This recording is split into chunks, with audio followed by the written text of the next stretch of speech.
What's up, everybody? Coach Rob here. Happy Labor Day. I'm going to shoot a video for you guys. I'm at the gym today, not working with clients, but just taking care of a few things on the back end, wrapping up some loose ends here at the gym before I head home and spend the rest of the day with my family. I wanted to shoot a little video for you. It's been it's been about a week or two, I think, since I've done an IGTV video and YouTube, etc. So I just want to say hello and talk to you about what I believe is the most valuable component of any fitness program, whether it be a contest prep or your training and dieting for a specific goal date or event, whatever the case may be. I think the most important attribute of this is not just the training, not just the diet, not just the cardio, not just the recovery and the sleep and all the things that I'm always harping on about. But number one is consistency by a long shot. Me, for instance, I am already beginning prep for a nationals show, a return, a vindication, if you will, and that's going to be in July of 2022. And you might be thinking, shit, it's only 2021. It's only freaking September 2021. Yeah. And if you look at the numbers of that, that's where the consistency part falls in place. So I'm roughly 10 months and a couple weeks out from that national show. So I want to get started now. I typically start prep about 8 months out is when I get serious, but I'm going to go ahead and start more like 10 months out this time. So I'm giving myself a 2-month buffer because I really want to bring the best I possibly can this time around, if at all possible. So that's kind of where I'm at. So the consistency part is where it really makes a difference. And inconsistency brings lackluster results. Super consistency in every aspect of your training brings the best possible results. And I see that daily with my clients. My most consistent clients, the ones that don't miss workouts, the ones that continue to track their meals, the ones that nail their macros that are set for them consistently, the ones that do their cardio that's prescribed for them consistently, the ones that get adequate sleep and recovery consistently, the ones that spend or make time to have some fun in their lives and reduce that overall stress in their body consistently. These are the people that get the best results time and time again.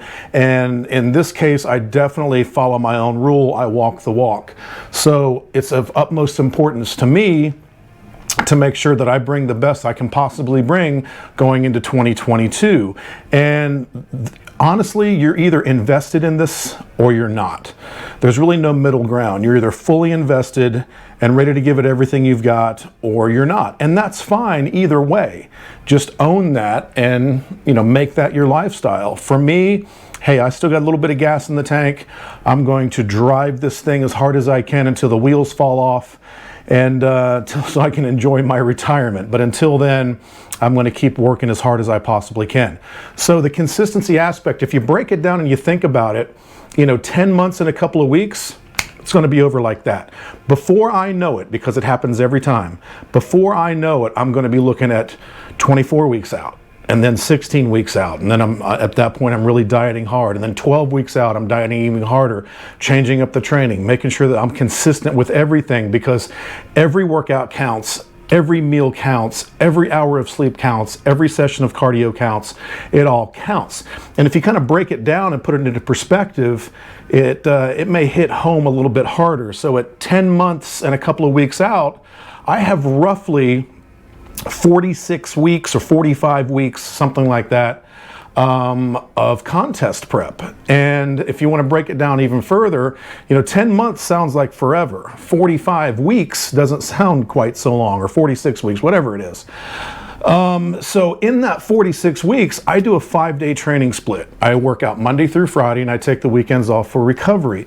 So if you break that down even further, in 46 weeks, I've got an opportunity to complete about 230 workouts. Sounds like a lot of workouts, but as I get closer to that show date, if I've missed one here and missed one there and this adds up, the next thing you know, let's say I am not as consistent as I should be and I end up out of that 230 workout opportunities, I've missed 20 workouts. 20 workouts is a lot for the physique. 20 workouts could be the difference between first place and third place. It all adds up. And in that 46 weeks, you know, I'm eating roughly 6 meals a day, 6, you know, small meals a day, reaching my macros divided up into 6 meals, always getting that influx of protein and healthy fats, putting in those carbs around my workouts, having that refeed. I've got an opportunity to hit about 1,930 meals. Again, sounds like a lot, but at the end of the day, as I get closer and closer and closer, if I'm evaluating myself and I'm very, very close to that show date and I feel like I'm a little off or I'm not the best version of me that I could possibly be, and of that 1,932 meals that I had an opportunity to consume properly to push my body towards the end result, which is the best physique that I can display on stage, let's say, you know, 20, 30, 40 of those meals weren't as they should have been, or I skipped some meals or didn't get adequate macronutrients in to support my goals for that particular endeavor, it all adds up. It all adds up.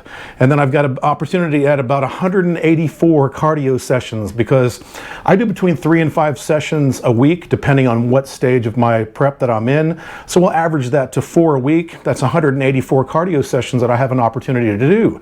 That's a lot of conditioning. That's a lot of benefit to the heart, the body, the cardiovascular system. That's a lot of benefit for my overall conditioning, how I'm going to look on stage. That's a lot of calories that I can burn to help maintain that lean physique, and doing it properly to make sure that I hold on to as much lean mass as possible. So I break it down and look at it under that microscope, and that helps me push harder into my consistency, because I know that every one counts.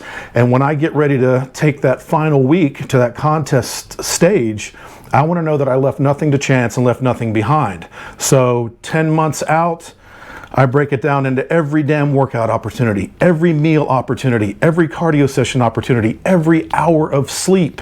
Hours of sleep that you are missing to do something else that isn't pushing you greater towards your goal is huge missed opportunities in that recovery, because in that recovery is when the magic happens. That's when muscle grows. That's when body fat burns.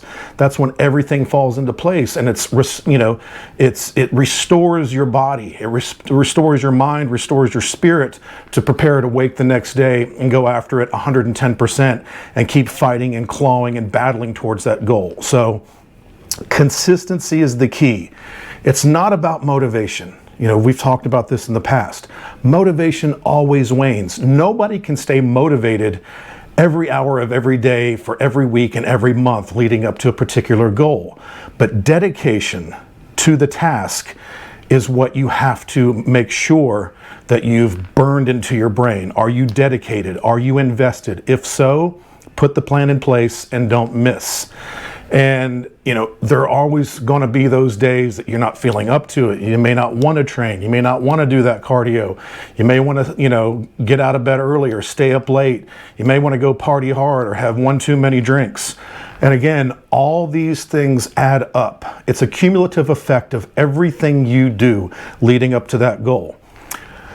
I have a lot of clients, and I've been doing this a long time. Here's something that I've noticed every single year. There are 3 months out of the year where people's motivation wanes heavily. Attitudes even change a little bit. And I notice this every year, and I see a trend. And that August is one of those months. And I particularly notice people, and I think it's because we're coming at the end of summer. Depending on where you live in the country, many people are tired of the oppressive heat. Maybe kids have been home from school too long and people are ready to get back into that groove and have some more time for themselves. But typically at the end of a season, people start to lose their motivation, get a little bit irritable, fall back a little bit. So you can't let that happen. You have to notice that and recognize it and keep pushing yourself forward. And then as fall comes in, a little bit cooler weather, I know depending on where you live, the seasons change, the attitude changes. I know for me that's an important thing too. I love the fall weather. I love training in the fall. I love being outside and active in the fall, long motorcycle rides in the fall. So I get a little pissy at the end of the summer too, because now I'm ready to make that transition into fall and move on to the next chapter of my year. And it also happens I found in March, because you're coming to the end of winter. Everybody's tired of winter. They're tired of being freaking cold all the time. They're tired of the gray, depending on where you live. I know here it can, we don't really get a lot of snow, so it can be a lot of drizzly, ice, cold, gray, kind of depressing weather, and everybody's ready for that to go away. So I always notice that around in March, people start to get a little bit more irritable and a little less motivated. And then the last one is typically around Christmas, because everybody's focused on the holidays. People are focused on Christmas, and you start to get a little down because you see yourself indulging maybe a little too much in some of the festivities. You start to get down, you get a little bit depressed.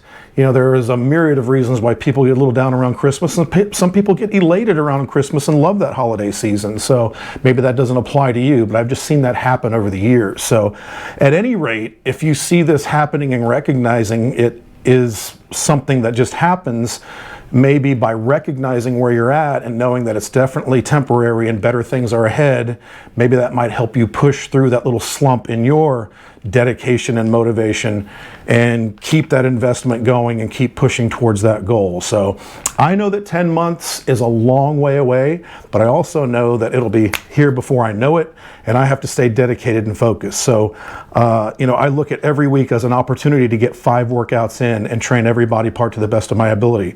I know that every week I have an opportunity for so many meals, so many calories, so much protein, so much healthy fat, so much energy from the certain carbohydrates I take in. I have an opportunity every day to get in bed at a reasonable time and get that adequate sleep to restore my body and prepare it for the next day and let those results sort of take over and transpire. So stay motivated, stay invested, stay dedicated. You know that motivation is going to have peaks and valleys. Just recognize that and get through it, but stay hard to the task. And I promise you, when you come out the other side and those goal dates come and you crush whatever goal that you have in mind for that particular year or that particular month, you're going to be glad that you push through those bad days, those bad weeks, and even those bad months, and stay dedicated and focused to the goal. So think of it that way. Maybe the next time that you're feeling like, I don't want to get out of bed and go train this morning, you might find yourself rolling out of that comfortable bed anyway and staying focused to the task. So hope that helped a little bit. That's just the way I look at it. Maybe it'll help you. RobGoodwin.com, check it out. There's all my resources are there. I'd appreciate follows, subscribes, all that crazy bullshit to keep those algorithms swirling to help us spread this information to more and more people. We've got a podcast coming this week. We've got more videos coming this week. I'm going to start doing some exercise tutorial videos because I think that's something that's much needed these days and people have been asking for that. So my exercise tutorial videos are going to be how to not only do things properly, but how to link those movements to the mind to make sure you get the most out of them. And I'm also going to do some videos of just some of my favorite exercises for certain body parts that I feel I get the most benefit from, and it maybe will help you too. So look out for that as well. So till next time, train hard, diet harder, and have a great holiday.